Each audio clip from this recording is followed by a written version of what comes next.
Assalomu alaykum. Neft gazini qayta ishlash kimyoviy texnologiyasi kafedrasi 22-24 talabasi Farmonov Anvar bo'laman.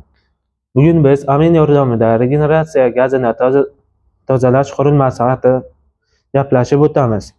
Regeneratsiya gazi sigaret qurilmasidan 4-5 megapaskal bosim va 70 gradus harorat bilan vodorod sulfit va karbonat angidlaridan tozalash uchun notoza gaz J1 separatorda olib boriladi. Bu yerda notoza gazlar tarkibidagi mexanik birikmalar va suyuq ugli vodorodlardan ajratiladi.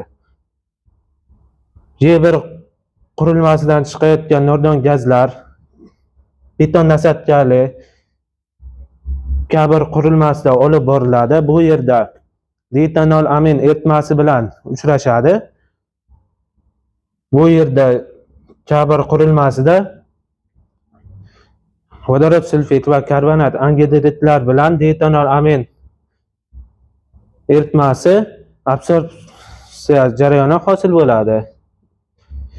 Bu absorpsiyada hosil bo'lgan gazlar J2 qurilmasida olib boriladi. Bunda gazlarda ditanol amin zarrachalardan tozalash uchun olib kelinadi va 3.8-4 megapaskal bosim 35-40 gradus haroratda iste'molchilarga yuboriladi. Kabr absorberidan hosil bo'lgan to'yingan eritma Y3 qurilmasida olib boriladi. Bu qurilmada Y3 qurilmada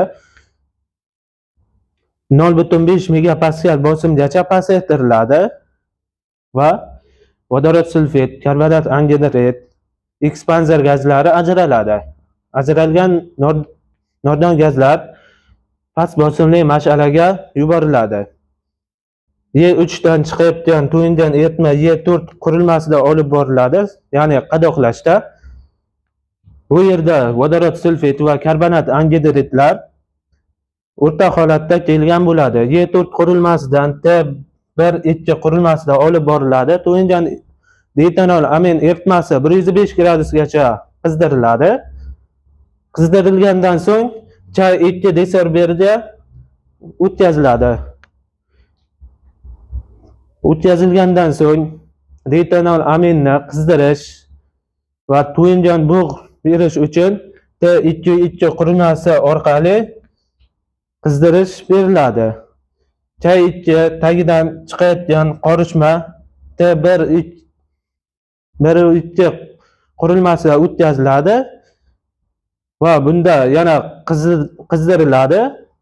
To'yingan eritma havo birga o'tkaziladi qurilmalarda.